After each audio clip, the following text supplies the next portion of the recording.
Hello dear student, welcome in ASC starter. Class 7 का संस्कृत का morning shift का paper हुआ था, तो इसकी मैं आंसर की बताने जा रहा हूँ। और जो बच्चे इवनिंग के देख रहे हैं ना, उनको बहुत बेनिफिट होने वाला है, क्योंकि मैं इसमें पूरी की पूरी व्याकरण आपको समझाऊंगा। अगर आप इस वीडियो को देखते हैं तो आपके नंबर 60 में से 40 तो प्लस ऐसे ही हो जाएंगे, मेरा पूरा विश्वास है। आप ध्यान से आप इस वीडियो को समझ लें, ठीक है। तो बाकी मॉर्निंग वाले अपने आंसर मैच कर लें। और जिन्होंने पुरानी वीडियो देखी है ना, जो मॉर्निंग वाले भी हैं, उनको बहुत बेनिफिट हुआ होगा, मुझे पूरा विश्वास है। देखो, जो खंड का है ये पैसेज का है, तो आपको इसको पढ़ के आंसर देने हैं। अगर आप संस्कृत नहीं भी पढ़ पाते तब भी आप इसके आंसर कर लोगे, तो ध्यान समझो। तो एक पदन का मतलब है एक वर्ड में आपको आंसर लिखना है। तो जैसे यहाँ लिखा है, कस्य पवित्रतमा नदी भागीरथी वर्तते। अब ये पूरी लाइन ढूंढो कहाँ लिखी है। अगर आपको इसका मतलब समझ नहीं आ रहा तब भी आप इस पूरी लाइन को ढूंढो। तो देखो ये लिखा पूरा, तो ये कस्य, ये देखो ये लिखा ना कस्य। जो का वाले होते हैं ना, का वो प्रश्न होते हैं, तो उसकी जगह आंसर लिखना होता है। तो से ये रहा कस्य, ये रहा, तो इसकी जगह आ जाएगा भारतवर्ष। मतलब किसकी नदी जो है भागीरथी है, तो वो भारत की है ना। तो पहले वाले का आंसर, जब एग्जाम में आप आंसर लिखोगे ना, तो ऐसे प्रश्न नंबर 1 डाल के, मैं एक एग्जाम्पल के तौर पर बता रहा हूँ, बाकी आपको आंसर ही बताऊंगा खाली, क्योंकि मॉर्निंग वाले भी देख रहे हैं ना, उनका आंसर चेक करना उनको। तो आ का पहले का आंसर ऐसे लिख दोगे, सिर्फ ये आंसर लिख दोगे ऐसे करके, भारत वर्षस। समझ आ गई। अब सुनो, कई बार क्या होता है, बच्चे ये गलती करते हैं। जैसे लिखा है, का हिमालय से गोमुखात उत्पद्यते, मतलब हिमालय में से कौन है ना जो गोमुख से निकली है। तो कौन सी नदी, गंगा नदी का नाम है, ठीक है। तो ये पूछ रहा है कि कौन सी नदी निकली है। तो जैसे अब ये लाइन बच्चे ढूंढेंगे, तो बच्चे कहेंगे ये लिखा, तो बच्चे ये लिख देंगे ईयम नदी। पर ईयम नदी शायद टीचर नंबर दे दे, पर ईयम नदी एक्चुअल में है कौन, भागीरथी है। तो यहाँ पे आपको ईयम नदी ना लिख के भागीरथी लिखना है, ठीक है। बाकी ऑफिशियल आंसर की आएगी, उसमें और देख लेंगे कि क्या आंसर लिखा है। वैसे आंसर इसका भागीरथी है, क्योंकि भागीरथी की बात हो रही है। फिर ये कह रहा है, समझ एक वर्ड बोले। अच्छा एक बात और बताऊं, यहाँ पे लिखे त्रय, तो 4 में से 3 करने, जो अच्छे से आता वो कर दो। फिर ये कह रहा अस्त्या एकस्ते प्रसिद्ध तीर्थ स्थल से नाम रेखत। ये कह रहा इस जगह का कोई प्रसिद्ध तीर्थ स्थल का नाम बताओ। तो यहाँ पर देखो बहुत सारे बता रखे हैं, हरिद्वार, वाराणसी, 2 लिखे ना। तो आप दोनों से को एक लिख दो, मैंने यहाँ पे दोनों बता दिए, ठीक है। आपको आंसर कैसे लिखना मैंने आपको बता दिया, मैं एक बता दिया। तो एक वर्ड में बोला तो एक वर्ड, जगह 2 वर्ड हो सकते हैं, ज्यादा मत करना। फिर कह रहे के अस्त्या वायरिणा क्षेत्रम सिंचती। तो ये किस कौन सी है। तो यहाँ पर देखो पूरी लाइन ढूंढे, यहाँ पर किसको सीखती है, कृषि, जो किसान वगैरह, जो किसान कृषि क्षेत्र होता है उसको। तो ये देखो ये लिखा पूरा, तो ये आंसर आ गया। तो एक पद में एक वर्ड, अब पूर्ण वाक्य मतलब पूरी लाइन। तो जिनके ठीक है अपने नंबर देखते रहना कितने बन रहे हैं। संति, तो अब आपको ये पूरी लाइन ढूंढने कहां पर है। देखो ये कस्या तो क्वेश्चन है, तीरे ढूंढो, तीरे नगराणी संति ढूंढो।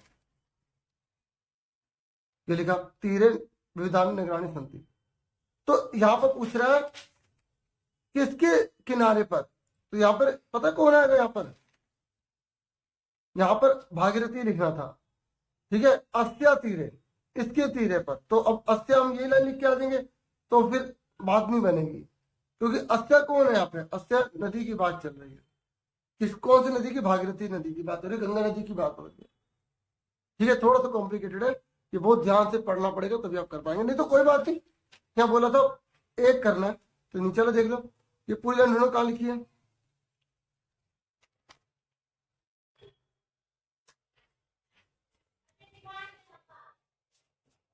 तो ये लिखा, ये पूरी लाइन लिखी, पूरी उतार देंगे, ठीक है। अब इसके बाद यहाँ पर बोला है कि विभक्ति बताओ। अब ये बोला यथा निर्देशम उत्तर, जो निर्देशम बोलेगा उसके अनुसार उत्तर देने। राज्य इति पदे का विभक्ति प्रयुक्ता। तो राज्य विसर्ग लगा हुआ है, आपने शब्द रूप याद किए होंगे। तो ये 5वीं भी होती है, 6ठी भी होती है। तो देखो 5वीं तो लिखा नहीं, 6ठी लिखा, तो 6ठी पे आंसर आ गया। फिर ये कह रहा है यहाँ पर कर्तृपद बताओ। कर्तृपद कर्ता कारक होने, जब कर्तृपद लिखा है तो पहले वाले को बोलते हैं, ठीक है, कर्ता कारक। समझ आ गया, इसका अर्थ आ गया। फिर यहाँ कह रहा है अव्यय बताओ। इस पूरी लाइन में अव्यय कौन है। अव्यय वो होते हैं जो लिंग वचन के साथ बदलते नहीं है। तो यहाँ पे अव्यय है अतीव। समझ में आ गया। ये तो सर्वनाम है ना, तो आपसे अव्यय पूछ रहा है, आपसे संज्ञा पूछ सकता है, सर्वनाम पूछ सकता है। फिर कह रहे इस कहानी का नाम क्या दोगे। तो आप इस कहानी का नाम क्या दोगे? आप लिख दो भागीरथी नदी। ठीक है, तो इस तरीके से आप कोई भी नाम दे सकते हो जो भी आपको सही लग रहा है। पहली लाइन में लिख सकते हो, पहली लाइन में लिख सकते हो भारतवर्ष प्रसिद्ध पवित्रतमा, या ये तो ज्यादा बड़ा हो गया, तो भागीरथी लिख दो, ज्यादा बेटर रहेगा। ठीक है, उसके बाद हमारा ये चित्र है, इस चित्र को देख के लाइन लिखनी है। तो मैं आपको बता दूं, कोई भी चित्र आ गया आप ये लाइन याद कर लो। ठीक है, जैसे कोई भी चित्र आया तो अस्मिन चित्रे डैश अस्ति, इस चित्र में डैश है। ठीक है, जैसे यहाँ पर जो एक चीज हो, जो एक चीज हो, और क्योंकि यहाँ पर अस्थि लगा रहे एक चीज वाली ढूंढ रहे, तो इसमें ढूंढो कौन सी एक चीज है। ठीक है, जैसे ये क्या है, ये बाजार लग रहा है ना, तो आप यहाँ पे बाजार लिख सकते हो। समझो मेरी बात? या मेला, तो मेला लिख सकते हो। वैसे बाजार लग रहा है तो बाजार का बता देंगे, और अगर यहाँ पे नहीं लिखा तो आप उसको हम छोड़ भी सकते हैं। समझो मेरी बात? मैं आपको 3-4 लाइन ऐसे बता रहा हूँ, आप इसको यूज में ला सकते हैं। ठीक है, उसके बाद आप ये लिख सकते हो इदम चित्रम डैश संधि। जो यहाँ पे बहुत सारी चीजें हैं वो लिख दो। जैसे यहाँ पर बहुत सारे लोग हैं तो जना लिख देंगे, यहाँ पर भर देंगे। ठीक है, उसके बाद यहाँ पर आप एक और लिख सकते हो अत्र अनेका डैश संधि। यहाँ पर और बहुत सारी चीज कौन सी है, यहाँ पर आप और बता सकते हो। यहाँ पे लिख सकते हो बाला, बहुत सारे बच्चे हैं, तो इस तरीके से आप लिख सकते हो। ठीक है, जैसे लिख रहे अत्र ऐसी। और अगर आपको चित्र अच्छा लग रहा है तो आप इदम चित्रम रमणीयम अस्ति, ये चित्र बहुत सुंदर है। और अगर ये चित्र बेकार है, मतलब बहुत ज्यादा पोल्यूशन वगैरह और गंदगी हो रही है, तो आप लिख दोगे इदम, ये ई है, इदम चित्रम मार्मिकम अस्ति।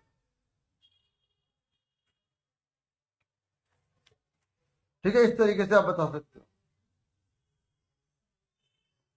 क्लियर हो गया? तो चित्र कोई भी लाइन फिक्स नहीं होती, आप कुछ भी बना के लिख सकते हो। ठीक है, जना प्रसन्न भवंती, लोग खुश होते हैं, तो आप इसकी हेल्प लेके भी बना सकते हो। ठीक है, उसके बाद अब आगे सुनो, अगर आप ये नहीं करना चाहते तो आप ये कर सकते हो मम पुस्तकालय, मेरे पुस्तकालय के बारे में 5 लाइन लिख सकते हो अपने बना बना के। अब आ जाओ प्रश्न नंबर 3। ये सबसे आसान तरीका आपको बताऊंगा, कोई भी आ गया आप आराम से कर लो, एग्जाम में आना तो है ही। देखो मेरी बात, ये कह रहे वयम है ना, वयम, तो वयम के साथ क्या लगाएंगे? तो ये देखो, ये है आपके लिए जादू का पिटारा। ठीक है, देखो वयम लिखा है, यहाँ पर क्या लिखा है? वयम। तो वयम कहाँ पर है? ढूंढो, यहाँ पर कहाँ है वयम? ये रहा, बहुवचन के लिए यूज होता है वयम। तो वयम के लिए माँ के बाद बिंदी वाला होना चाहिए। जैसे आप पठान लिखा बिंदी, तो माँ के बाद बिंदी वाला ढूंढो कौन सा है? ये रहा। तो अब पचाने का काम क्या करेंगे? भोजन, तो वयम भोजनम पचाम। तो इस तरीके से आप कर लोगे। जैसे यहाँ लिखा यूयम, अब यूयम कहाँ है? यहाँ पर ढूंढो, ये रहा, बहुवचन है और ये मध्यम पुरुष के लिए यूज होता है, ये तुम सबके लिए होता है, तो यहाँ पे था होना चाहिए खाली, तो ढूंढो था वाला कौन सा? ये रहा। तो अब खेलना किससे जुड़ा हुआ है? गेंद से, तो गेंद, तो यूयम पादक, मतलब पादक अंधु गेंद होते हैं ना, वो जो बॉल होते हैं वो, तो किड़त। फिर ये कह रहा है ते। अब देखो ते क्या है? ये तेरा, लड़कों के लिए तेईस होता है, लड़की के लिए 23 होता है, ते, तो अंति वाला आएगा। तो अंति वाला ढूंढो कहाँ लिखा है? ये रहा। ठीक है, तो ते कचंती क्या करेंगे? तो आपड़म कचंती। फिर ये महिला, एक लेडीज है, एक जन है, तो सा, ये रहा स्त्रीलिंग, तो स्त्रीलिंग में क्या लगाते हैं? ती लगाते हैं, तो ये ती वाला ढूंढो कौन सा है? वैसे भी लास्ट बचा तो ये आ गया, महिला फलम खाती, महिला फल को खाती है। आगे समझ में? तो इस तरीके से देखो, बहुत आसान तरीका मैंने आपको बता दिया है, ये आप पूरा याद कर लो, बहुत अच्छा स्कोरिंग है। ठीक है, आप सारे कर दोगे क्वेश्चन। देखो अभी आप कितने सारे करते हो, और जिन बच्चों के आंसर मतलब जो मैच कर रहे हैं ना, अपने आंसर मैच करते रहना। अभी कह रहे बताओ यहाँ पे क्या लगाएंगे? देखो आप अपने बता दोगे आंसर क्या लगाओगे। ये देखो यहाँ पे लिखा है ता के बाद 2 विसर्ग लगा रखे हैं, तो ता के बाद 2 विसर्ग किसमें लगे हुए हैं? ढूंढो, ये रहा, ये 2 जनों के लिए होता है। लड़के के लिए तो, लड़की के लिए 23 होता है, लड़कों के लिए तो, लड़की के लिए 23 होता है। तो बताओ क्या आंसर आएगा यहाँ पे? तो ढूंढो, ये ओ की मात्रा वाला, तो देखो ओ की मात्रा कौन सा? ये रहा बालको, लड़का है ना ये बालको, तो इसका आंसर क्या आएगा? ये वाला आ जाएगा। फिर ये कह रहा है ती, यहाँ ती आ गया, तो ती किसमें आता है, ये रहा। तो लड़के के लिए सा, लड़की के लिए सा लगाएंगे, तो ती किसमें लगेगा, तो यहाँ पे लड़की है तो गीता, यहाँ गीता आ जाएगा। फिर यहाँ पे लिखा आदना और ती, आदना। देखो कोई वीडियो में ऐसे नहीं बताएगा, तो आप वीडियो को लाइक जरूर कर दो, चैनल को सब्सक्राइब कर लो। बहुत सारी वीडियो मिलेगी, अब तो बहुत सारी क्लासेस आपकी बची हैं, जल्दी से सब्सक्राइब कर लो सारे, और बेल आइकन प्रेस कर लो करना तो। आदना और ती, देखो आदना और ती किसमें है बताओ, कहाँ है आदना और ती, ये रहा। तो ये अगर लड़का है तो ते, लड़की है तो ता, ढूंढो, ये रहा। देखो लड़के के लिए यहाँ पे ता तो है नहीं, तो ते आएगा, आ गया आंसर। फिर यहाँ देखो, यहाँ फिर आदन और ती यहाँ पर भी है, और यहाँ पर आदन और ती, तो लड़की के लिए ता लगाएंगे, तो ये आंसर आ गया। कैसा लग रहा है, कमेंट करना, कमेंट भी करो, 5-6 कर दो, 15-20 कर दो, जब टाइम मिले तो कर देना, ऐसे बोलो, जरा बह गया ना भाव में। 5वां क्वेश्चन, ये कह रहा है उपसर्ग, बहुत आसान है, इसको जोड़ दो, अनुगच्छति, बहुत आसान है, तोड़ दो, अनु जमा भक्ति, आचार आ जमा चार, संयोग, देखो माँ का ये ना बन जाता, ये थोड़ा सा अलग था संयोग, ये विसर्ग लगा, अगर ना लगा तो नंबर कट जाएगा। ये प्रचार का प्रचार है। अब देखो गिनती को क्या बोलते, अब गिनती मैं नहीं याद करवाऊंगा, आप अपने आप याद करो, 50 से गिनती, ठीक है। ओ सबसे बड़ी बात, ब्रैकेट में नीचे लिखा हुआ है, और क्या चाहिए, तो मजा आ गया। अब ये देखो, ये आपको हिंदी लिखिए, आपने बुक में चैप्टर पढ़े हैं, आप आराम से लिख दोगे, फिर भी नीचे दे रखा है, ये आंसर मैच कर लो, सारा लिखा हुआ है। तालाब का स्तर, खिड़की का तवाक्षर, जलता है का तपते, आरंभ किया को प्रारब्धवंतो, ठीक है, ये लिखा हुआ सारा, प्रारब्धवती, ठीक है, और झूठ को बोलते अनितम, ठीक है।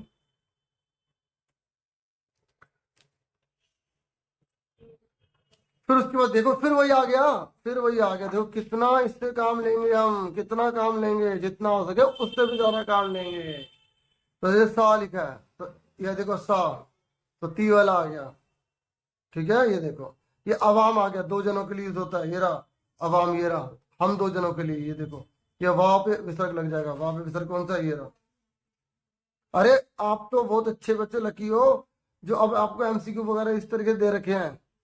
4-5 साल पहले तो बच्चों को खुद ही भरना पड़ता था सारा, सुन रहे हो। चलो कोई बात नहीं, तब भी होशियार बच्चे हैं, अब भी होशियार बच्चे हैं, तो आप पे विसर्ग लगा हुआ है, ये रहा अंति वाला, ठीक है। तो आगे वाला, फिर देखो मयूरा, ये रा पे आगर न लगा, बहुवचन है ये, मयूरा नहीं मयूरा लिखा है, जब आगर न लगता है तो बहुवचन हो जाता है, तो यहाँ पे नित्यंती आ जाए, ठीक है, ये नित्यंती। अब ये बुक की है, ठीक है। अब ये चैप्टर आपने पढ़े हुए, बिल्कुल वैसे ही करना है, एक पद मतलब एक वर्ड में आंसर लिखना है, पूर्ण वाक्य में पूर्ण में लिखना है, और यहाँ पर क्रियापद बोला है। अब आप, क्योंकि मैंने आपको बहुत कुछ करा दिया, ऑफिशियल आंसर किया कि उससे भी आप देख लेना सारे आंसर ये। तो क्रियापद है ना, मैं आपको समझा रहा हूँ, क्रियापद इसमें कौन है, लास्ट वाले वर्ड को क्रियापद कहते हैं, वर्तते आएगा। यहाँ कर्तव्य बोला तो शुरू वाले को बोलते हैं, यहाँ पे अवयव बोला, अवयव तो सर्वत्र हो जाएगा, अवयव होते हैं जो लिंग वचन के साथ किसी और लगा सकते हैं। तो एक पद में बताओ, तो एक वर्ड में आंसर देना है, पूर्ण वाक्य पूर्ण लाइन, इसके आंसर ये यहाँ पे करे हुए हैं,